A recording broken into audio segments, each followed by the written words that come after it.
नमो लोये सौहरिहन्ताणम् नमो लोये सौहृदानम् नमो लोये सौभागिर्यानम् नमो लोये सौज्यायानम् नमो लोये सौत्रिकालवर्ति सावनम् ओंकारमिन्दु संयुक्त नित्यम् जायन्ति योगिनः कामदम् औषधम् च ओंकाराय नमो नमः मङ्गलम् भगवान् मङ्गलम् गौतमो मंगलम कुंकुंडारी विजेन्द्रमोसु मंगलम नमः समरिसाराय स्वानुभूत्या चकास्ते चित स्वभावाय भवाय सर्वा विभाव निदाताय। समयसार भगवान कुंकुंदाचार्य रचित समयसार तथा भगवान अमृतचंद्राचार्य रचित आत्मख्याति टीका कलश सहित एनो स्वाध्याय चाले छे। एમાં મોક્ષ અધિકાર ચાલે છે। મોક્ષ અધિકારમાં આપણે ગાથા 294 સુધી સ્વાધ્યાય કર્યો છે। હવે જે 294 ગાથામાં વાત આવી એ પછી અમૃતચંદ્રાચાર્ય ભગવાન એ જ અર્થનું કળશ રૂપ કાવ્ય કહે છે। કળશ 181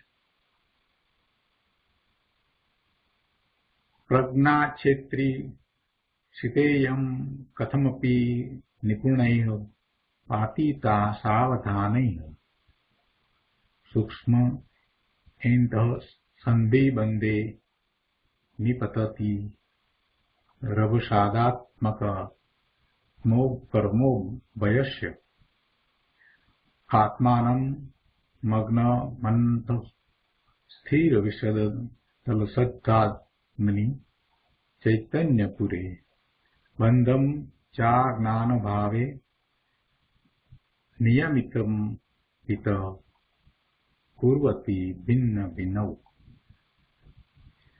कलश 181 ना अर्थमां अहींया कहे छे के इयं सीता प्रज्ञा क्षेत्री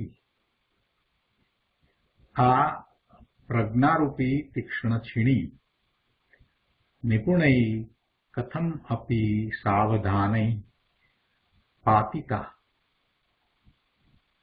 आ प्रज्ञारूपी तीक्ष्ण छीणी प्रवीण पुरुषो वडे कोईपण प्रकारे यत्नपूर्वक सावधानपणे एटले निष्प्रमादपणे पटकवामां आवी थकी आत्म कर्म उभयस्य सूक्ष्मे अंत संधि बंधे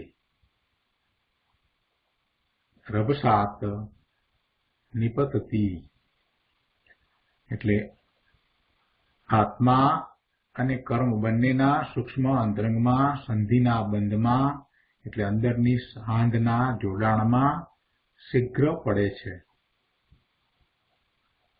કેવી રીતે પડે છે? આત્માનમ अंतस्थिर विशद दशद धामनी चैतन्यपुरे मग्नम। आत्मा ने तो जेनु तेज अंतरंग में स्थिर अने निर्मलपणे देदीप्यमान छे एवा चैतन्यपुर में चैतन्यना प्रवाह में मग्न करती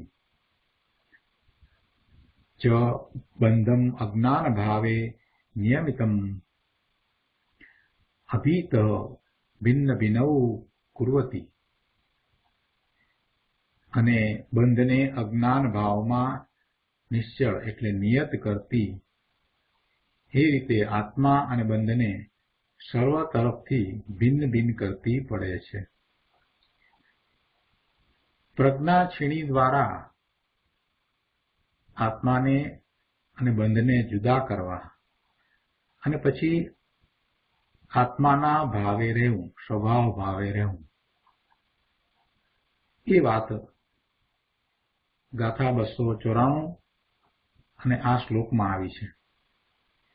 ए भाव छे अने हजी एना पछी 295 गाथानी अंदर पछी एने वधारे विस्तारपूर्वक समजावशे के शुं करवुं आवुं भेद ज्ञान करीने। अहींया तो जे भेद ज्ञान छे एनी थोड़ीक सूक्ष्मता दर्शावी छे के प्रज्ञा छीणी कई रीते पड़े छे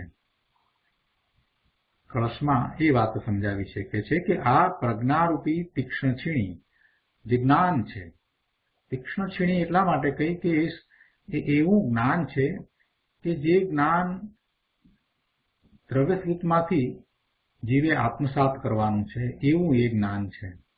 એટલે પ્રજ્ઞારૂપી તીક્ષ્ણ છીણી પ્રવીણ પુરુષો વડે કોઈ પણ પ્રકારે એટલે યત્નપૂર્વક, કોઈ પણ પ્રકારે એટલે ગમે તેમ એમ નહીં, કોઈ પણ પ્રકારે એટલે બરાબર યત્નપૂર્વક અને સાવધાનપણે એટલે નિષ્પ્રમાદપણે, કોઈ પણ જાતના પ્રમાદ વિના બરાબર એ પ્રજ્ઞા છીણી પટકવામાં આવી. એ પટકવામાં આવી એટલે કે એ જગ્યાએ પોતે જ્ઞાન કર્યું. ક્યાં જ્ઞાન કર્યું? તો સાંધમાં. ભગવાન આત્મા અને બંધને જે અંતરંગ સંધિ છે એ સંધિને વિખૂટી પાડવામાં એ જ્ઞાન કર્યું. કે છે કે આ પ્રજ્ઞારૂપી તીક્ષ્ણ છીણી પ્રવીણ પુરુષો વડે, જો ગમે તેની વાત નથી લીધી, પ્રવીણ પુરુષો વડે એટલે કે જેમને પોતાના સ્વરૂપની પ્રાપ્તિ કરવી છે અને જે જ્ઞાન દ્વારા પોતાના સ્વરૂપને અને બંધને ભિન્ન જાણવાનો પુરુષાર્થ કરી રહ્યા છે એમની વાત લીધી છે. જે સમજ્યા છે, જે દ્રવ્ય સ્વરૂપ દ્વારા તો સમજ્યા છે, માત્ર સીધે સીધા કઈ જુદું પાડવા આવ્યા છે એમ નહીં, જેમ છે તેમ વસ્તુના સ્વરૂપને સમજ્યા છે પણ હજી અંતરમાં એમ જુદું પાડ્યું નથી ને. એટલે અહીંયા પ્રજ્ઞારૂપી છીણી એટલે એવા જ્ઞાન દ્વારા કે જે જ્ઞાનની પર્યાય સ્વના લક્ષ્ય થઈ છે એના દ્વારા સ્વને અનુભવે છે અને એમ એ પરને જુદું પાડે છે. એટલે કહે છે કે આ પ્રજ્ઞારૂપી તીક્ષ્ણ છીણી પ્રવીણ પુરુષો વડે કોઈ પણ પ્રકારે યત્નપૂર્વક સાવધાનપણે નિષ્પ્રમાદપણે પટકવામાં આવી થકી આત્મા અને કર્મ બંનેના સૂક્ષ્મ અંતરંગ સંધિના બંધમાં, અંદરની સાંધના જોડાણમાં, આત્મા અને કર્મ એમની સાંધના જોડાણમાં એ શીઘ્ર પડે છે. કેવી રીતે પડે છે? તો કહે છે કે આત્માને તો જેનું તેજ અંતરંગમાં સ્થિર અને નિર્મળપણે દેદીપ્યમાન છે એવા ચૈતન્યપુરમાં, ચૈતન્યના પ્રવાહમાં મગ્ન કરતી અને બંધને અજ્ઞાન ભાવમાં નિશ્ચળ નિયત કરતી, એવી રીતે આત્મા અને બંધને સર્વ તરફથી ભિન્ન ભિન્ન કરતી એ પડે છે. કેવી રીતે પડે છે એ દ્વારા સમજાવવું એ છે કે એમ થતાં શું થાય છે? પ્રજ્ઞા છીણી પટકી તો શું થયું? જેમ છીણી મૂકી અને હથોડો મારવામાં આવે તો શું થયું? તો કે બે ટુકડા થઈ ગયા. એવી રીતે અહીંયા આ જ્ઞાન દ્વારા શું થયું? પ્રજ્ઞા છીણી દ્વારા શું થયું? તો કે આત્મા જે છે, જેવો છે એવો એને અનુભવમાં આવ્યો. એટલે કે છે આત્માને તો જેનું તેજ અંતરંગમાં સ્થિર અને નિર્મળપણે દેદીપ્યમાન છે એવા ચૈતન્યપુરમાં એટલે ચૈતન્યના પ્રવાહમાં મગ્ન કરતી આત્માને તો ચૈતન્ય રૂપે એ અનુભવતી અને બંધને અજ્ઞાન ભાવમાં નિયત કરતી, નિશ્ચળ કરતી અને એમ બંધને સર્વ તરફથી ભિન્ન કરતી પડે છે. આત્માથી બંધને સર્વ પ્રકારે જુદા પાડતી એ પ્રજ્ઞા છીણી પડે છે. ભાવાર્થમાં પંડિતજી સમજાવે છે કે અહીં આત્મા અને બંધને ભિન્ન ભિન્ન કરવા રૂપ કાર્ય છે. આત્માથી બંધ જુદો છે અને એને જુદો પાડવો છે એવું જે કાર્ય થાય છે તો એ જ્ઞાન દ્વારા થાય છે. અને એવા કાર્યનો કર્તા આત્મા છે, એનો કર્તા કાંઈ રાગ નથી કે પેલો બંધ નથી. કેમ કે ચેતન તો ભગવાન આત્મા છે, એ જ્ઞાન કરવા વાળો છે એટલે જ્ઞાન દ્વારા એ પોતાથી જે જુદું છે એને જુદું કરી દે છે. એટલે કાંઈ બીજો એનો કર્તા હોય એમ બને નહીં. કાર્ય શું છે? આત્મા અને બંધને જુદા કરવાનું. અને એ કોણ કરી શકે? તો કે જે ચેતન છે એ કરી શકે, જે જળ છે એ તો કાંઈ કરી શકે નહીં. એટલે એનો કર્તા કોણ હોય? આત્મા જ હોય, બીજું કોણ હોય? પોતે ભગવાન આત્મા છે અને પોતાથી બંધને જુદો પાડવો છે તો એ કાર્ય પોતે જ કરવું પડે, આત્માએ જ કરવું પડે. કેમ કે એ જ ચૈતન્ય મૂર્તિ ભગવાન આત્મા છે, એ જ્ઞાનનો સાગર છે. પેલો બંધ છે એ તો જળ છે, એ તો અજ્ઞાન છે, એ કાંઈ જુદો પાડવાનું કામ કરી શકે નહીં. એને જુદો પાડવો અને એ જુદો છે એ વાતને એ બંધ પોતે પણ જાણતો નથી અને એથી એને કાંઈ ફાયદો પણ નથી, નુકસાન પણ નથી. જે જળ છે એને શું છે? બંધથી જુદો પડવાનો લાભ તો આત્માને છે ને. બંધ અને આત્મા જુદા પડે તેમાં લાભ કોને? આત્માને કે બંધને? આત્માને જ હોય ને. ચેતન ભગવાન આત્મા છે, એને લાભ છે. એટલે એ કાર્યનો કર્તા પણ આત્મા જ છે. જેને પોતાના સ્વરૂપને દ્રવ્યસ્વરૂપ દ્વારા સિદ્ધ સમાન જાણ્યું છે, એવા જીવની રુચિ હવે એવા સિદ્ધત્વને પ્રગટ કરવાની થઈ છે. એટલે એ આવો ઉદ્યમ કરે છે, આવો પુરુષાર્થ કરે છે કે પોતાને સર્વ બંધનોથી મુક્ત પ્રાપ્ત કરે. એટલે અહીંયા એમ કહે છે કે આત્મા અને બંધને ભિન્ન કરવારૂપ કાર્ય છે અને તેનો કર્તા આત્મા છે. હવે પંડિતજી એક બીજી વાત સાથે લે છે કે ત્યાં કરણ વિના કર્તા કોના વડે કાર્ય કરે? એટલે કે કર્તા તો બરાબર છે, પણ એને કંઈક સાધન તો જોઈએ ને. એ સાધન વિના એ કર્તા કોના વડે કાર્ય કરે? તેથી કરણ પણ જોઈએ, સાધન પણ જોઈએ. નિશ્ચયને કર્તાથી ભિન્ન કરણ હોતું નથી. કર્તાથી જુદું કોઈ બીજું સાધન હોઈ શકે નહીં, એવું નિશ્ચયનયનું કથન છે. નિશ્ચયનયથી જોઈએ તો જે કર્તા છે એનાથી જુદું સાધન હોઈ શકે નહીં. સાધન બીજા દ્રવ્યમાં હોય એમ બને નહીં. કેમ કે બીજા દ્રવ્યમાંથી એ સાધનને વાપરશે કઈ રીતે? સીધું તર્ક દ્વારા સમજીએ ને તો પણ સમજાય એવું છે કે એ સ્વદ્રવ્યથી જુદું સાધન કેમ ન હોય? એટલા માટે ન હોય કે એક દ્રવ્ય બીજા દ્રવ્યનું કાર્ય કરતું નથી, બીજા દ્રવ્ય સુધી પહોંચતું નથી, બીજા દ્રવ્યમાં પ્રવેશ પામતું નથી. એવી દ્રવ્યની સ્વતંત્રતા છે. તો સાધન એ બીજા દ્રવ્ય રૂપે હોય તો આ જીવ દ્રવ્ય એ પેલા દ્રવ્યનો ઉપયોગ કરીને, એનો આધાર લઈને, એનો યુઝ કરીને એને સાધન તરીકે વાપરીને કાર્ય કેવી રીતે કરે? કેમ કે એ અન્ય દ્રવ્ય સુધી તો આ જીવ દ્રવ્ય પહોંચતું જ નથી. એટલે કાંઈ સાધન છે તે બીજા દ્રવ્ય રૂપે હોય એમ થાય નહીં, એમ હોઈ શકે નહીં. નિશ્ચયનયથી જે વાત કરવામાં આવી છે એ આ રીતે આપણને સમજાય છે કે વાત તો સાચી છે કે સાધન છે તે પોતાથી જુદું ન હોય. નિશ્ચયને કર્તાથી ભિન્ન કરણ એટલે સાધન હોતું નથી. માટે આત્માથી અભિન્ન, આત્માથી જે ભિન્ન નથી એવી અભિન્ન આ બુદ્ધિ જ આ કાર્યમાં કરણ છે. બુદ્ધિનો અર્થ અહીંયા જ્ઞાન કરવો. જ્ઞાનની જે પર્યાય છે, એક સમયની જે પર્યાય છે, એ પર્યાય એ જ સાધન છે. એ પર્યાય કોની છે? જ્ઞાનની પર્યાય છે. એટલે ભગવાન આત્માથી એ કાંઈ જુદી નથી.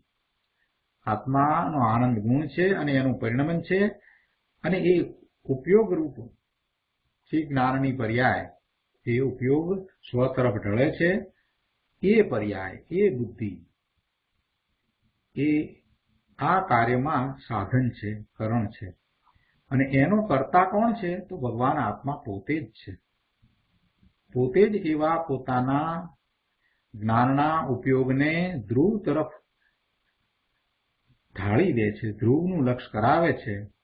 એટલે એમ એ જ્ઞાન દ્વારા સ્વનો અનુભવ કરે છે અને પરને જુદું પાડે છે, રાગને જુદો પાડી દે છે, રાગથી એ જુદો પડી જાય છે, બંધથી એ જુદો પડી જાય છે. આમ એ કાર્ય થાય છે. એટલે કહે છે કે આત્માને અનાદિ બંધ જ્ઞાનાવરણ આદિ કર્મ છે. તેમનું કાર્ય ભાવબંધ તો રાગાદિક છે અને નો કર્મ શરીરાદિક છે. આ જ્ઞાનાવરણ, દર્શનાવરણ એ ચાર ઘાતી કર્મ છે ને એનું કાર્ય ભાવબંધ છે, એટલે એના નિમિત્તે તો ભાવબંધ પડે છે. એટલે એમાં એ ભાવબંધ છે એ તો રાગ આદિ રૂપે છે. રાગ દ્વેષના ભાવ થવા એટલે એ ભાવબંધ પડ્યો. જીવને રાગ કે દ્વેષ કે મોહના ભાવ થયા એટલે આશ્રવ થયા અને એમ ભાવબંધ પડે છે. અને એ ભાવબંધ પડે છે એ દ્વારા ઘાતી કર્મ બંધાય છે. એ દ્વારા ઘાતી કર્મ બંધાય છે. અને અઘાતી કર્મ જે આ નો કર્મ શરીર આદિક છે એ અઘાતી કર્મ છે. એની અહીંયા વાત સમજાવે છે કે એવા એ ઘાતી કર્મ અને અઘાતી કર્મ છે એની સાથે આત્માને અનાદિનો સંબંધ છે. એને એની સાથે અજ્ઞાનને કારણે એકરૂપતા વર્તે છે. હવે એ અનાદિનો સંબંધ છે એની સાથે એકરૂપતા જણાય છે એ તો અજ્ઞાનને કારણે જણાય છે. જ્યારે જ્ઞાન થાય છે ત્યારે એ ભિન્ન પડી જાય છે કે એ આઠે પ્રકારની કર્મની પ્રકૃતિઓ એ બંધ એ એનાથી જુદા છે એમ એને જ્ઞાન થતા ભાન થાય છે. એટલે અહીંયા એ સમજાવે છે માટે બુદ્ધિ વડે એટલે જ્ઞાન વડે આત્માને શરીરથી જ્ઞાનાવરણ આદિ દ્રવ્ય કર્મથી તથા રાગ આદિ ભાવ કર્મથી ભિન્ન એક ચૈતન્ય ભાવ માત્ર અનુભવી જ્ઞાનમાં જ લીન રાખવો તે જ આત્મા અને બંધનું ભિન્ન કરવું છે. આવું કાર્ય થાય છે. પ્રજ્ઞાક્ષિણી દ્વારા ભગવાન આત્મા અને બંધ જુદા પડ્યા તો શું થયું એ સમજાવ્યું કે આ શરીર આદિ છે, જ્ઞાનાવરણ આદિ દ્રવ્ય કર્મ છે તથા રાગ આદિ ભાવ કર્મ છે. એનાથી આ ચૈતન્ય સ્વરૂપ ભગવાન આત્માને જુદો અનુભવી અને એને જ્ઞાનમાં જ લીન રાખવો એટલે પોતે એનું જ જ્ઞાન કરતા રહેવું એમ એ આત્મા અને બંધનું જુદા કરવું છે. એનું દ્વિધાકરણ છે એટલે બંધ અને આત્માને જુદા પાડવાનું છે. એવું એ કાર્ય છે. તેનાથી જ સર્વકર્મનો નાશ થાય છે. એ કાર્ય દ્વારા જ સર્વકર્મનો નાશ થાય છે. કઈ રીતે? તો કે જ્યારે એ એવા પોતાના સ્વરૂપને ભિન્ન અનુભવીને જ્ઞાનમાં જ તેને રાખે છે એટલે કે પોતે એવા જ્ઞાન સ્વભાવે જ પરિણમે છે એમાં જ લીનતા અને સ્થિરતા કરે છે તો પછી સર્વકર્મનો નાશ થાય છે અને સિદ્ધ પદને પમાય છે એમ જાણવું. પંડિતજીએ બહુ સુંદર ભાવાર્થ લખ્યો છે. પ્રયોજનભૂત વાત બધી એમણે એમાં સમાવી દીધી છે. સમ્યક દર્શનથી માંડી અને સિદ્ધ પદ સુધીની બધી વાતને એમણે સમાવી દીધી છે. હવે આ કળશ ઉપર પૂજ્ય ગુરુદેવ કાનજી સ્વામીએ પ્રવચનમાં જે વાત કરી છે એ આપણે સમજીએ. પ્રવચન રત્નાકર ભાગ 8મો પાના નંબર 415. જો ગુરુદેવ શું કહે છે કે આ સ્વભાવનો પુરુષાર્થ અને ભેદ જ્ઞાનનો ઉપાય આ કળશમાં એ વાત કરવામાં આવી. કઈ રીતે કરવામાં આવી? તો ઉપર શરૂઆતથી જ જે વાત લીધી કે આ પ્રજ્ઞારૂપી તીક્ષ્ણ છીણી પ્રવીણ પુરુષો વડે કોઈ પણ પ્રકારે સાવધાનપણે પટકવામાં આવી થકી આત્મા અને કર્મ બંનેના સૂક્ષ્મ અંતરંગ સંધિના બંધમાં શીઘ્ર પડે છે. એટલે એ ભેદ જ્ઞાનનો ઉપાય બતાવ્યો. સ્વભાવનો પુરુષાર્થ છે અને ભેદ જ્ઞાનનો ઉપાય. પોતાના સ્વભાવ ભાવે થવું એ જ મોટામાં મોટો પુરુષાર્થ છે. પોતાના સ્વરૂપની પ્રાપ્તિ કરવી એનાથી બીજો કોઈ પુરુષાર્થ છે જ નહીં. એ જ એકમાત્ર પુરુષાર્થ છે. જીવને એ જ પુરુષાર્થ છે અને એ જ એ કરી શકે છે. એ સિવાય જીવ બીજું કાંઈ પણ કરી શકતો નથી. એમાં ભેદ જ્ઞાન દ્વારા એવો એ પુરુષાર્થ કરે છે. ગુરુદેવ સમજાવે છે. એક ઉદાહરણ આપી અને અહીંયા સમજાવે છે કે જેમ લગ્નમાં સમય વર્તે સાવધાન કહે છે ને, જેમ કે 8 વાગે લગ્નનો ટાઈમ હોય તો સમય થઈ જાય ત્યારે કહે છે કે સમય થઈ ગયો, ટાઈમ થઈ ગયો, અંદરથી કન્યાને લાવો, કન્યા પધરાવો સાવધાન, એમ કહે છે ને, સમય વર્તે સાવધાન. એવી રીતે અહીંયા કહે છે કે રાગથી છૂટા પડવાનો તારો સમય થઈ ગયો છે. તારો હવે ટાઈમ થઈ ગયો છે ભાઈ. સાવધાન, સમય વર્તે સાવધાન તો આપણને બધાને કહ્યું ગુરુદેવે.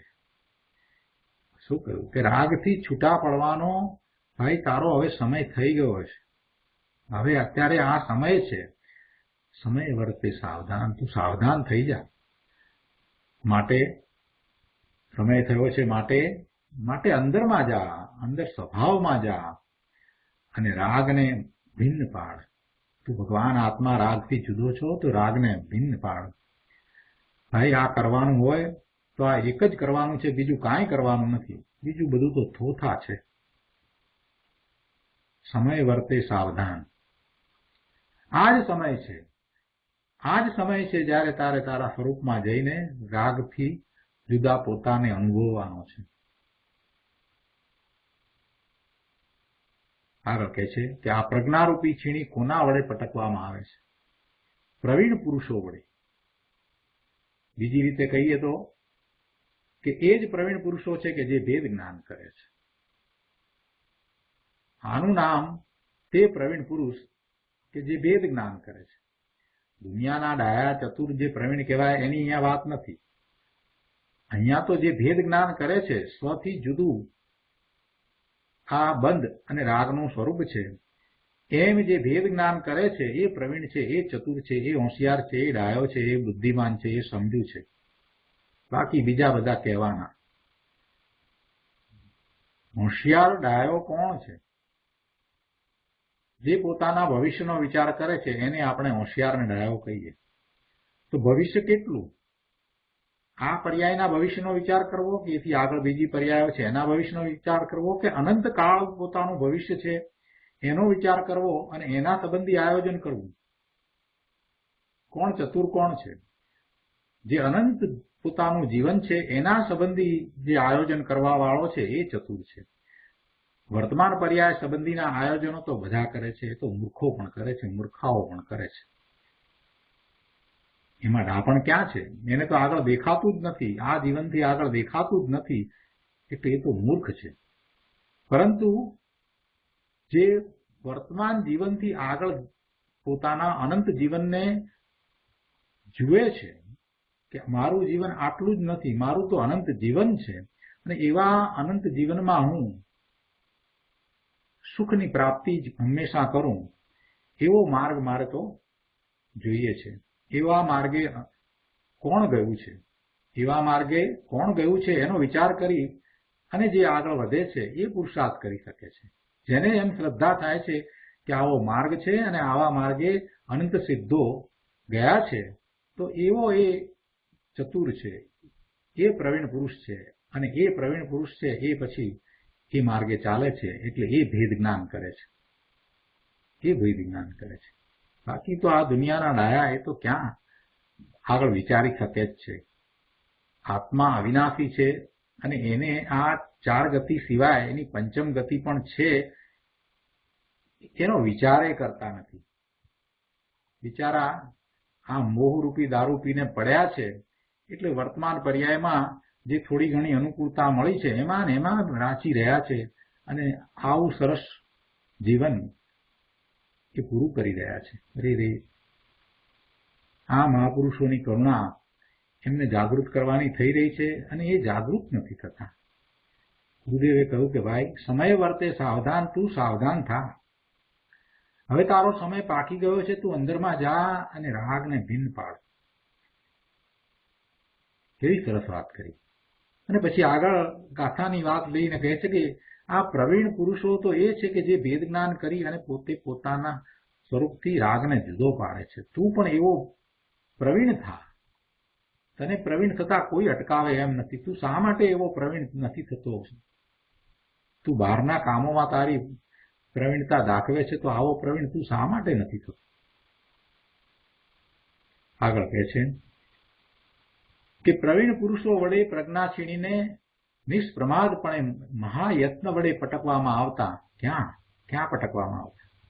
આત્મા અને કર્મ બંને વચ્ચેના સૂક્ષ્મ અંતરંગ સંધિના બંધમાં, અર્થાત અંદરની સાંધના જોડાણમાં. જેમ જંગલમાં લાખો મણ પથ્થરોનો પહાડ હોય છે એમાં વચ્ચે વચ્ચે લાલ ધોળી એવી રગ હોય છે. એ રગ એ બે પથ્થરો વચ્ચે સાંધ છે અને એ બે પથ્થરો એક થયા નથી એનું એ ચિહ્ન છે કે આ બે પથ્થર જુદા છે એ દર્શાવનારી એ રગ છે. એ લીટી દેખાય છે ત્યાં અને એ સાંધમાં સુરંગ ફોડતા પથ્થરો જુદા પડી જાય છે. તેવી રીતે જ્ઞાન અને આનંદ જેનું સત્વ છે એવો ભગવાન આત્મા, જ્ઞાન આનંદ રસકંદ પ્રભુ છે. એમાં જે આ દયા દાન આદિ શુભ પરિણામ અને હિંસા જૂઠ ચોરી વિષય વાસના આદિ અશુભ પરિણામ થાય છે તે મૂળ વસ્તુભૂત નથી. એવા શુભાશુભ ભાવ મૂળ વસ્તુભૂત નથી એટલે આત્માનો સ્વભાવ નથી. અર્થાત આત્મા અને શુભાશુભ પરિણામ બંને એક નથી.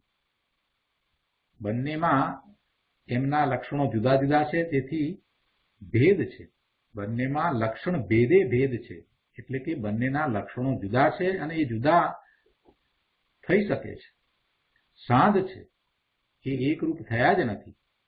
ભગવાન આત્મા અને રાગાદી વિકાર વચ્ચે સૂક્ષ્મ અંતરંગ સાંધ છે.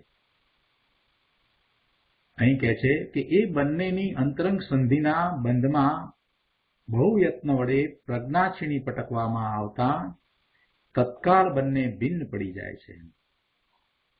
રવસાત છે ને એટલે કે શીઘ્ર તત્કાળ તે જ સમયે ભિન્ન પડી જાય છે. જ્ઞાનની પ્રગટ દશા જે અનાદિથી રાગ તરફ વળેલી છે તે ધ્રુવ ચિદાનંદ ઘન પ્રભુ આત્મા તરફ વળે અને ઢળે એનું નામ પ્રજ્ઞાક્ષીણી. હા, વર્તમાન જ્ઞાનની દશા એ અનાદિથી રાગ તરફ વળેલી છે. એ રાગ જ કરે છે, બીજું કાંઈ કરતું નથી. એને બદલે એ ધ્રુવ તરફ વળે, ધ્રુવ તરફ ઢળે છે તો એ ભગવાન આત્માને અનુભવે છે. રાગથી એ જુદી પડી જાય છે.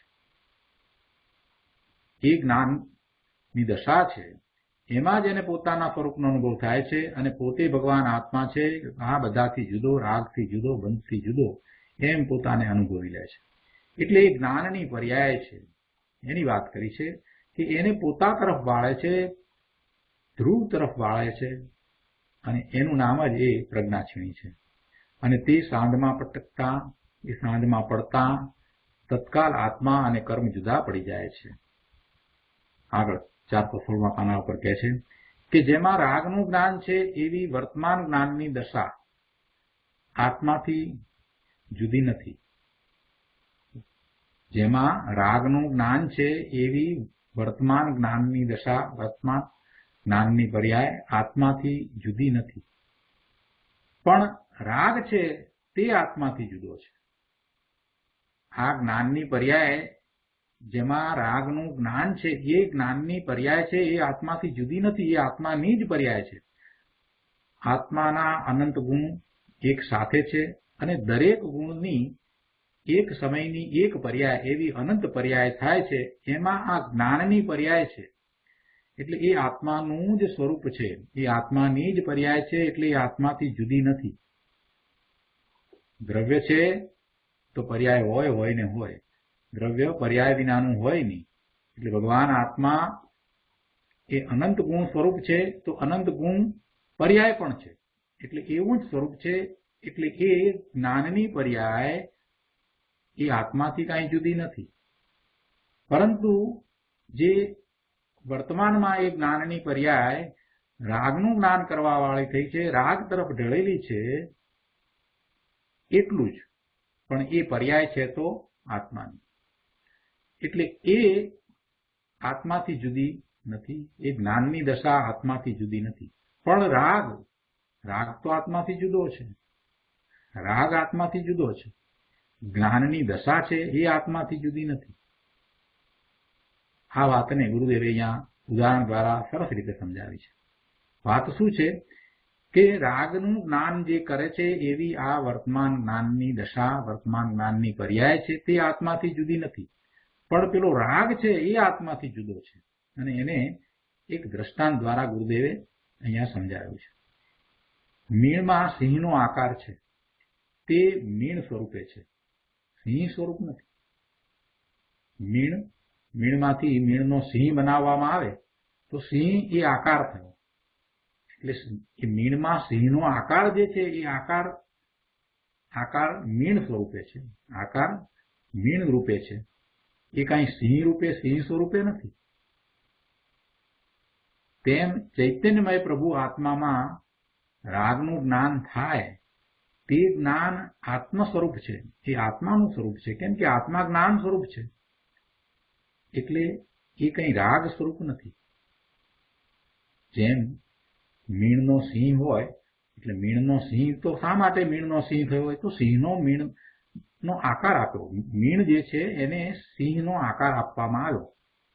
તો એ આકાર જે છે એ મીણ રૂપે છે કે સિંહ રૂપે છે?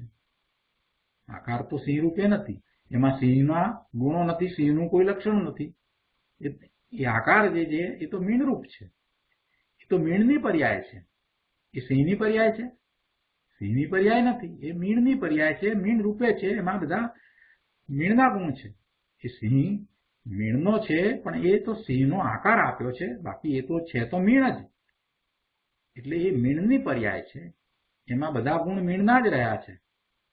એટલે એ મીણ સ્વરૂપે છે, કાંઈ સિંહ સ્વરૂપે નથી. એમાં સિંહનું એક પણ લક્ષણ નથી. એવી રીતે ચૈતન્યમય પ્રભુ આત્મામાં રાગનું જ્ઞાન થાય એ જ્ઞાન આત્મ સ્વરૂપ છે. એ ચૈતન્યમય પ્રભુ સ્વરૂપ છે. આત્મામાં એ જ્ઞાન થાય છે એ આત્મા સ્વરૂપ છે, એ કઈ રાગ સ્વરૂપ નથી. એ જ્ઞાન થાય છે એ જ્ઞાનની પર્યાય છે, એ રાગ સ્વરૂપ નથી, એ રાગની પર્યાય નથી. તેથી રાગને જાણનારી તે જ્ઞાનની દશા અંતરમાં સ્વ અભિમુખ વળતા રાગ જુદો પડી જાય છે અને જ્ઞાનને એટલે આત્માને અનુભવે છે. શું થયું કે આ રાગને જાણનારી જ્ઞાનની દશા, એ રાગને જાણનારી જ્ઞાનની પર્યાય, એ પર્યાય આત્માથી જુદી નથી.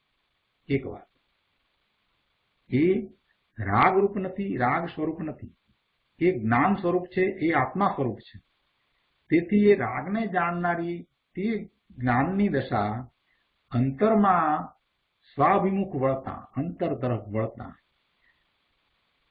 રાગ જુદો પડી જાય છે. કેમ કે અંતર તરફ વળી છે એટલે હવે એ જ્ઞાનની પર્યાય કોને જાણે છે, કોનું જ્ઞાન કરે છે? પોતાનું જ્ઞાન કરે છે. જ્ઞાન જ્ઞાનને જાણે છે, જ્ઞાન જ્ઞાનને અનુભવે છે. એટલે એ જ્ઞાનની પર્યાય આત્માને અનુભવે છે. અને આનું નામ સમ્યક દર્શન અને સમ્યક જ્ઞાન છે. વિતરાગ સર્વજ્ઞ પરમેશ્વરનો માર્ગ અહીંથી શરૂ થાય છે, સંકિતથી શરૂ થાય છે. બહુ સરસ રીતે ગુરુદેવે સમ્યક દર્શનની અનુભવની વાત સમજાવી દીધી છે.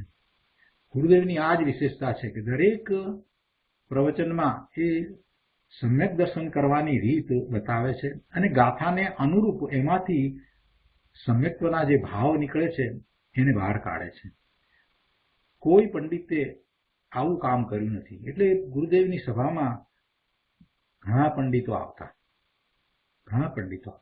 શાસ્ત્રોના અર્થ કરે, સંસ્કૃતના અર્ધમાગધીના અર્થ કરે, પણ એમાંથી એમને જે ગુરુદેવ ભાવ કાઢતા હતા એ ભાવ સમજવા માટે ગુરુદેવની નિશ્રાની જરૂર પડતી હતી. એટલે એ સમજણમાં આવતા. કેવી સરસ વાત ગુરુદેવે સમજાવી. અહો ભાગ્ય આપણા કે આપણને વર્તમાનમાં ગુરુદેવના બધા જ પ્રવચનો, બધી વાણી આપણને ઉપલબ્ધ છે. હવે પ્રમાદ કરવાની કોઈ જરૂર નથી. પ્રભુ ગુરુદેવના બધા જ પ્રવચનો સાંભળીએ અને એમાં રહેલા ભાવને પકડીએ અને સ્વરૂપની પ્રાપ્તિ કરીએ. બીજું કાંઈ કરવા જેવું નથી. કેટલી સરસ વાત છે. જો આગળ પણ કહે છે, આજ પાના ઉપર ત્રીજા પેરેગ્રાફમાં અહીંયા કહે છે કે વેદ વિજ્ઞાનમાં પ્રવીણ એવા પુરુષો કથમ અપી એટલે કોઈ પણ રીતે અતિ નિષ્પ્રમાદી થઈને પ્રજ્ઞા છીણી પટકે છે. કથમ અપી કોઈ પણ રીતે એટલે શું? એટલે કે મહાયત્ન વડે, મહાપ્રયત્ન વડે અંતર એકાગ્રતાનો અતિ ઉગ્ર પુરુષાર્થ કરીને એમ કથમપી અર્થ કરવાનો છે. જેમ વીજળીના ઝબકારામાં સોય પરોવવી હોય તો કેટલી એકાગ્રતા જોઈએ? વીજળી થાય કે તરત જ સોય પરોવી લે, જરાય પ્રમાદ ન કરે. તેમ ચૈતન્યમાં સમ્યક જ્ઞાન રૂપી દોરો પરોવવા ચૈતન્યની એકાગ્રતાનો ઉગ્ર પુરુષાર્થ વિવેકી પુરુષો કરતા હોય છે. કેવી એકાગ્રતા? અભૂતપૂર્વ એકાગ્રતા કરવામાં આવે ત્યારે આ સમ્યક જ્ઞાન રૂપી દોરો પરોવાય છે. એકાગ્રતા કેવી એકાગ્રતા? પોતે પોતાને ભૂલી જાય, આ શરીરને ભૂલી જાય, પોતાને આવતા વિકલ્પોને પણ ભૂલી જાય, પોતાની વર્તમાન પર્યાયને પણ ભૂલી જાય, બધાને ભૂલી જાય ને માત્ર પોતે ભગવાન આત્મા બની જાય. અને એમ જ્યારે પુરુષાર્થ ઉપાડે છે ત્યારે એવી એકાગ્રતા થાય છે અને સ્વરૂપનો અનુભવ થાય છે. બાકી જ્યાં સુધી હું મનુષ્ય છું ને હું જ્યાં સુધી રમેશ છું એવા વિકલ્પમાં છે ત્યાં સુધી કાંઈ થતું નથી. અરે હું જ્ઞાયક છું એવા વિકલ્પમાં છે તો પણ કાંઈ થતું નથી, તો પણ હજી એ સુભાવમાં છે. પણ અહીંયા તો કહે છે કે એવી એકાગ્રતા, કેવી એકાગ્રતા કે વીજળી થાય કે તરત જ સોય પરોવી લે, જરાય પ્રમાદ ના કરે. સમય માત્રનો પણ જેને પ્રમાદ નથી, પૂરેપૂરું કોન્સન્ટ્રેશન ત્યાં રાખ્યું છે, સ્વરૂપભણી દ્રષ્ટિ થઈ છે, ધ્રુવનું લક્ષ્ય થયું છે, બીજું કાંઈ જોઈતું નથી.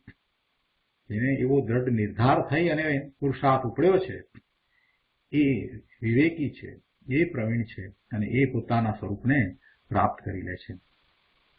જો એક પણ વિશેષણ અહીંયા વાપરવામાં જે આવ્યું છે એ કોઈ નિરર્થક છે એમ નથી, બધા પ્રયોજનભૂત છે.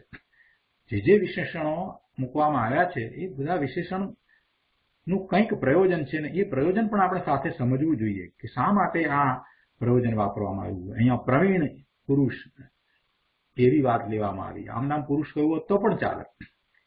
અને પછી કથમ અપી, આ બધા જે શબ્દો મૂકવામાં આવ્યા છે એ પ્રયોજનભૂત શબ્દો છે. એ દ્વારા આપણને વસ્તુ સ્વરૂપનું યથાર્થ જ્ઞાન થાય છે કે કઈ રીતે આખું વસ્તુનું સ્વરૂપ છે, કઈ રીતે આ કાર્ય થાય છે, કેવી એકાગ્રતા છે, કોણ કરે છે, કરનારનું સ્વરૂપ કેવું હોવું જોઈએ, કરનારની યોગ્યતા કેવી હોવી જોઈએ, કરનારનો પુરુષાર્થ કેવો હોવો જોઈએ. આ બધાનું આપણને એ દ્વારા જ્ઞાન થાય છે. એટલે જે શબ્દ વિશેષણ તરીકે મૂકવામાં આવ્યા હોય એના તરફ પૂરતું લક્ષ આપવું જોઈએ, એના તરફ બરાબર લક્ષ આપવું જોઈએ. એમ નહીં ચાલે, ગમે તેમ નહીં ચાલે. અહીંયા આગળ છેલ્લા પેરેગ્રાફમાં કહે છે કે આત્મા છે તે અનાદિ અનંત નિત્ય શાશ્વત પરિપૂર્ણ સ્વતઃ સિદ્ધ વસ્તુ છે. એનું ચૈતન્ય રૂપી તેજ અંતરમાં નિત્ય ધ્રુવ અને સ્થિર છે તથા નિર્મળપણે દેદીપ્યમાન છે. શું કહે છે કે આત્મા છે તે અનાદિ અનંત નિત્ય શાશ્વત પરિપૂર્ણ સ્વતઃ સિદ્ધ વસ્તુ છે. એને કોઈએ બીજાએ સિદ્ધ કરવી પડે એમ નથી. એ ભગવાન આત્મા પોતે સ્વતઃ સિદ્ધ છે. એ પૂર્ણ છે, પરિપૂર્ણ છે, શાશ્વત છે, અનાદિ અનંત છે, અવિનાશી છે. અને એનું ચૈતન્ય રૂપી તેજ અંતરમાં નિત્ય ધ્રુવ અને સ્થિર છે તથા નિર્મળપણે દેદીપ્યમાન છે. પ્રજ્ઞાક્ષીણી આત્માને આવા ચૈતન્યપુરમાં ચૈતન્ય એવા ત્રિકાળી ધ્રુવ ચૈતન્ય પ્રવાહમાં મગ્ન કરતી પડે છે અને તે બંધને એટલે કે અજ્ઞાન ભાવમાં સ્થિત કરે છે. બંધને અજ્ઞાન ભાવમાં નિશ્ચલ કરે છે, સ્થિત કરે છે. એટલે જે બંધ અજ્ઞાન છે, જે જડ છે તેને જડ ભાવે, અજ્ઞાન ભાવે જે છે તેને ત્યાં જ રાખે છે, એને આત્મભાવે કરતી નથી. બંધને જ્ઞાન ભાવ રૂપ કરતી નથી, એવી ભેળસેળ નથી થતી. ભગવાન આત્મા ચૈતન્ય છે તો ચૈતન્ય ભાવે થાય છે અને બંધ છે તે અજ્ઞાન ભાવમાં છે તો અજ્ઞાન ભાવે સ્થિત કરે છે. આ રીતે આત્મા અને બંધને સર્વ તરફથી ભિન્ન ભિન્ન કરી દે છે. આગળ 417માં પાના પર કહે છે કે આ શરીર, મન, વાણી, ઇન્દ્રિયો, સ્ત્રી, પુત્ર, પરિવાર આદિ બહારના સંયોગો એ બધું નાશવાન છે. એ બધી ચીજો પોતપોતાના કારણે આવીને રહી છે અને તેઓ પોતપોતાના કારણે પલટી જશે. પોતપોતાના કારણે ત્યાં રહ્યા છે. દરેક દ્રવ્ય પોતે પોતાનું પરિણમન કરી રહ્યું છે, એટલે બધા પોતપોતાના કારણે ત્યાં છે. એટલે પોતપોતાના કારણે એ પલટાઈ રહ્યા છે અને પલટી જશે. આને નિત્ય ધ્રુવધામ ચૈતન્યધામ પ્રભુ આત્માની નજર થઈ નથી. તેથી અનિત્ય અને અસ્થિર પદાર્થોને નિત્યને સ્થિર કરવા મથે છે. આને એટલે આ જીવને પોતાના નિત્ય ધ્રુવ ચૈતન્યધામ મહાપ્રભુની દ્રષ્ટિ થઈ નથી, એની નજર પડી નથી એના તરફ, એનું એને લક્ષ થયું નથી, એને મહાત્મા આવ્યું નથી. એટલે પેલા અનિત્ય, આ શરીર, મન, વાણી એ બધું જે છે, જે અનિત્ય છે, અસ્થિર છે, એ પદાર્થોને એ નિત્ય કરવા અને સ્થિર કરવા મથે છે. બધાને એને રાખવા છે. આ શરીરને એવું ને એવું ફિટ રાખવું છે, એનો એ પ્રયત્ન કરે છે, એવો પુરુષાર્થ કરે છે. શરીર ફિટ રાખવું પડે ને ફિટ રહે, એને માટે સવારના પોરમાં 1 કલાક એ મહેનત કરે છે. જે કરે છે પણ ખરેખર કાંઈ કરી શકતો નથી. શરીરનું કાર્ય કરે છે, શરીર તો એનું જ કાર્ય કરવાનું છે, એના રાખવાથી કંઈ રહેવાનું નથી. જે અનિત્ય છે, જે અસ્થિર છે, એ કાંઈ નિત્ય થવાનું નથી કે સ્થિર થવાનું નથી. નકામાનો એ એમાં રાચી રહ્યો છે, એવા પુરુષાર્થમાં રાચી રહ્યો છે, બારમાં ને બારમાં રહ્યો છે. આ બધી ક્ષણિક ચીજો પોતાની સાથે સદા રહે એમ તે ઈચ્છે છે, પણ એ એનો મોહજનિત અજ્ઞાન ભાવ છે, એ ભ્રાંતિ છે. નકામાનો એ ભ્રાંતિમાં જીવી રહ્યો છે અને પોતાનો અમૂલ્ય સમય એ વેડફી રહ્યો છે. જે પોતાનું છે, જે શાશ્વત છે, એને સમજી અને એને પ્રાપ્ત કરવાનો પુરુષાર્થ કેમ નથી કરતો? એવું આશ્ચર્ય થાય છે. અહીંયા આ પાના ઉપર 3જા પેરેગ્રાફમાં કહે છે કે ભાઈ, તારા મોક્ષનું સાધન તારા પોતાનામાં જ છે. તેને જાણ્યા વિના અજ્ઞાન ભાવે શુભ રાગને મોક્ષનું સાધન માનીને અનાદિકાળથી તે બંધનું, રાગનું જ સેવન કર્યું છે. પરંતુ રાગથી પાર, રાગથી જુદી, રાગથી તદ્દન ભિન્ન એવી પેલે પાર અંતર્મુખ થયેલી જ્ઞાન ચેતના રૂપ નિર્મળ નિર્વિકલ્પ અનુભૂતિ એ એક જ મોક્ષનું સાધન છે. એ નિર્મળ સ્વાનુભૂતિની શી વાત કરીએ? એ વચનમાં આવે એમ નથી, વચનાતીત છે અને વિકલ્પમાં પણ આવે નહીં. એનો મહિમા એવું છે, એવી એ સ્વાનુભૂતિ છે. માટે રાગથી સાવધાન થઈ ઉપયોગને અંદરમાં સ્વરૂપમાં લઈ જા. પ્રભુ 8 વર્ષની બાલિકા પણ સમ્યક દર્શન પામે છે અને એ પામે છે તો આ જ રીતે પામે છે. અહીંયા કળશ 181 ભાવાર્થ ઉપરના પ્રવચનમાંથી એક અગત્યની વાત છે, એ પણ લઈએ. કે છે કે ભગવાન આત્મા અનાદિ અનંત શુદ્ધ ચૈતન્ય સત્તા સ્વરૂપ ત્રિકાળી ભિન્ન ચીજ છે અને તેવી રીતે રાગાદિ વિકારના ભાવો ભિન્ન ચીજ છે. અનાદિથી અજ્ઞાન વડે બેને એક માન્યા છે. કોને? ભગવાન આત્માને અને રાગાદિ વિકારના ભાવોને.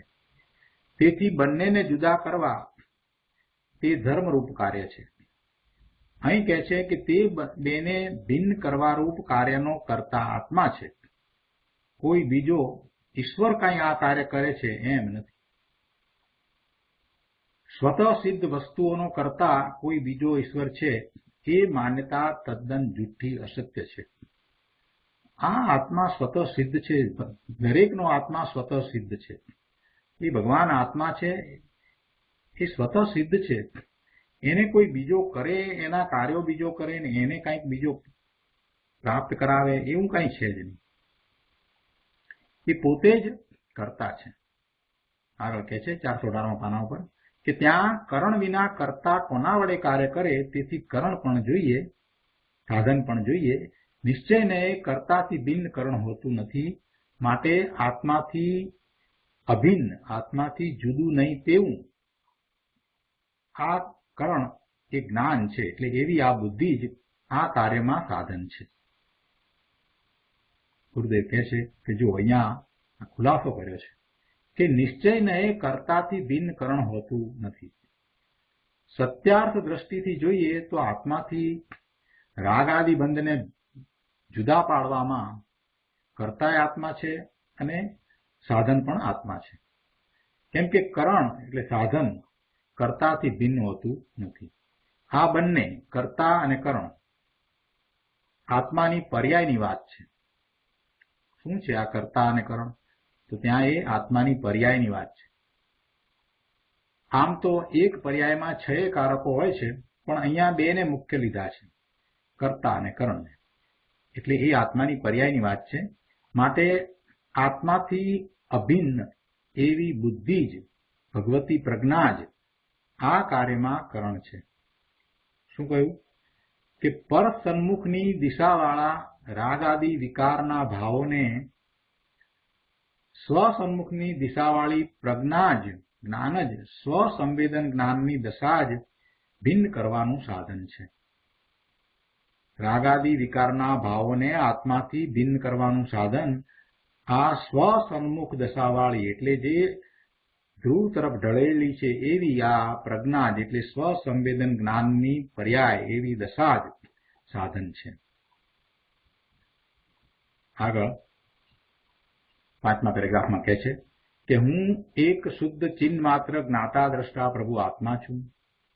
આવી ત્રિકાળી ચીજ તે મારું સ્વ છે એમ સ્વને ઓળખી તેનો અનુભવ કરી તેમાં જ લીન રહેવું એ જ આત્માને રાગથી ભિન્ન કરવું છે. પોતાનામાં રહેવું, એમાં લીન થવું એમ થાય ત્યારે જ એણે આત્માને રાગથી ભિન્ન કર્યો કહેવાય. એમ જ કરવાનું છે. એક વખત અનુભવ થાય પછી એ જ કરવાનું છે. સ્વને ઓળખી તેનો અનુભવ કરી તેમાં જ લીન રહેવું એ જ આત્માને રાગથી ભિન્ન કરવું છે. આત્માનો અનુભવ કરી એમાં જ લીન રહેવું એનું નામ ભગવતી પ્રજ્ઞા છે. તેનાથી જ સર્વ કર્મનો નાશ થાય છે, સિદ્ધ પદને પમાય છે એમ જાણવું. નમો સિદ્ધાણમ એવું સિદ્ધ પદ આ રીતે પમાય છે. પ્રભુ આ રાગ અને આત્માને આ રીતે જુદા કર તો તારો અવતાર સફળ થશે. તેથી તને આત્મલાભ થશે, અંદર અતિન્દ્રિય આનંદ પ્રગટશે અને તને પોતાથી જ ખાતરી થશે કે હવે મને જન્મ મરણ નથી. એમાં તારે કોઈને પૂછવા જવાની પણ જરૂર પડશે નહીં. ગુરુદેવનું તો એમ અહીંયા કહેવું છે કે તને પોતાને જ એ સ્પષ્ટ થઈ જશે કે પોતે સમ્યક દ્રષ્ટિ થયો છે, પોતે ભગવાન આત્માને જાણવા વાળો થયો છે, પોતાને હવે વધુ ભવ નથી. આ બધું પોતાને જાતે જ સમજાઈ જશે. એને કોઈને પૂછવાની જરૂર નહીં પડે કે મને સમ્યક દર્શન છે. સ્વરૂપને અનુભવ્યા પછી એને ક્યાંય બહારમાં રસ પડતો નથી. બધેથી ઉદાસીનતા એને દેખાય છે. જે સમ્યક દર્શન ના 8 અંગ કયા છે ને, એ 8 અંગ સહજ રીતે પ્રગટી જાય છે. એ કાંઈ એને યાદ કરવું પડતું નથી. એને પર તરફથી, રાગ તરફથી ઉદાસીનતા વર્તે છે. રાગ આવે છે, શુભ ભાવ આવે છે તો પણ એમાં એને કાંઈ ઇષ્ટપણું લાગતું નથી. એવી એની દશા સહજ થઈ જાય છે. એટલે એને પોતાને અંદરમાંથી જે આનંદનો અનુભવ થયો છે ને, અંદરમાંથી જે અતિન્દ્રિય આનંદનું વેદન અનુભૂતિના કાળે થયું છે ને, એ જતું નથી. એ જતું નથી. એટલે વારે વારે એ એવા આનંદના વેદન તરફ પોતે ઢળી જાય છે. એટલે કે પોતે ફરી ફરીને એવો જ પુરુષાર્થ કરે છે. નિર્વિકલ્પ ધ્યાનમાં પોતાના સ્વરૂપના અનુભવનો જ એ પુરુષાર્થ કરે છે. એની દશા આખી બદલાઈ જાય છે. અને જેને સમ્યક દર્શન થયું છે એના સાનિધ્યમાં રહીએ તો આ વાતનો આપણને પણ પરિચય થાય કે આખી વસ્તુ બદલાઈ જાય છે.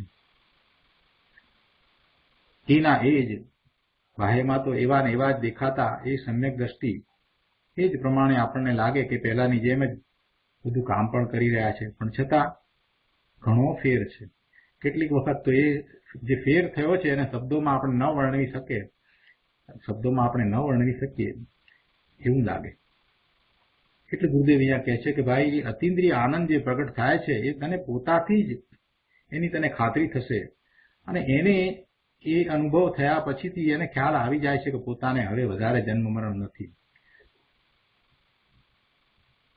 હવે જે ક્રમબદ્ધ પર્યાયમાં જે નિર્ણય થયો હતો, ક્રમબદ્ધ પર્યાયનો ભલે વિકલ્પમાં જે નિર્ણય થયો હતો કે પોતે સિદ્ધ સમાન છે ને પોતાની સિદ્ધ દશા પ્રગટ કરવામાં કોઈ વિક્ષેપરૂપ નથી, ક્રમમાં એ એમ જ થવાનું છે અને એની એ જન્મક્ષણ છે ને છે. પોતાને એનાથી રોકી શકે એમ કોઈ નથી. પોતાને સિદ્ધની દશા થાય એ નિશ્ચિત વાત છે. ક્રમબદ્ધ પર્યાયમાં એમ જ છે. એટલે જે પ્રકારે એને શાંતિ હતી એ શાંતિ હવે એને આત્મસાત થઈ જાય છે કે એમ જ છે. એક વખત સમ્યક દર્શન થાય છે પછી એમ જ છે અને પછી એને એમ નથી થતું કે ક્યારે શું થાય ને ક્યારે આ થાય કે ક્યારે કેવળ જ્ઞાન થાય, એવી વાત જ રહેતી નથી. ક્રમબદ્ધ પર્યાયનો નિર્ણય પહેલા એને વિકલ્પાત્મક કર્યો હતો, હવે અનુભવ થયો તે પછીથી આખી દશા પલટાઈ જાય છે.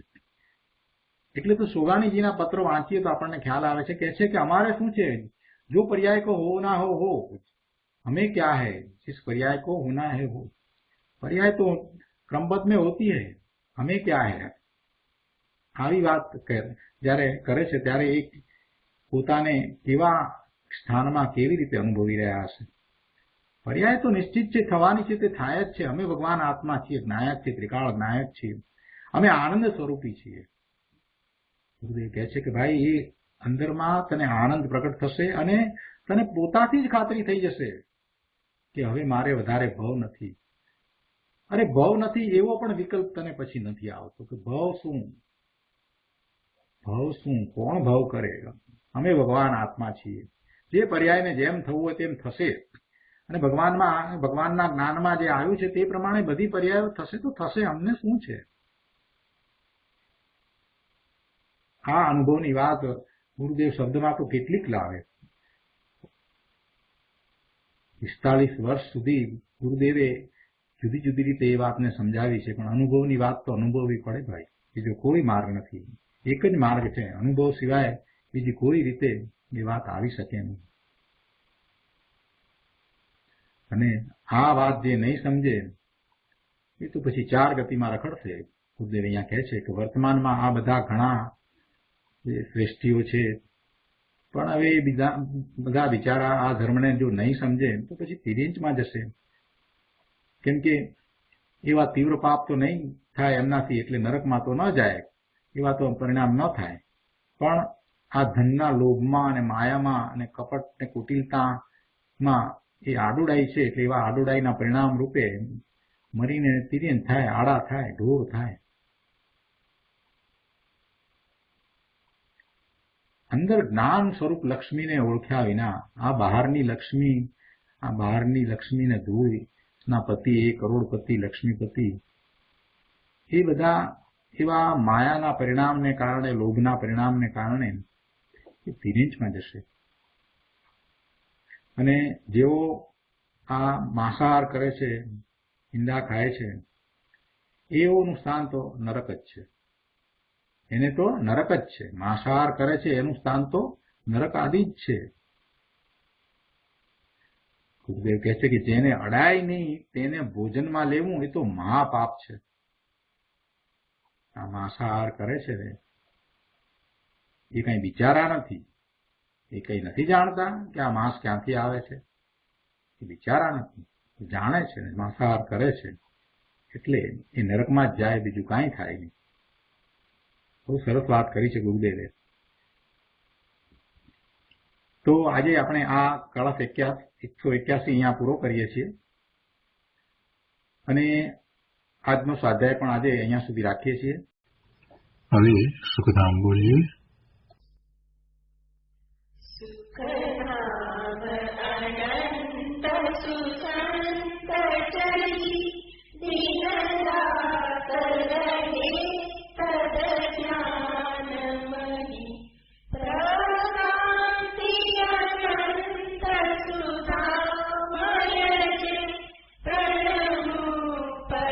Thank you.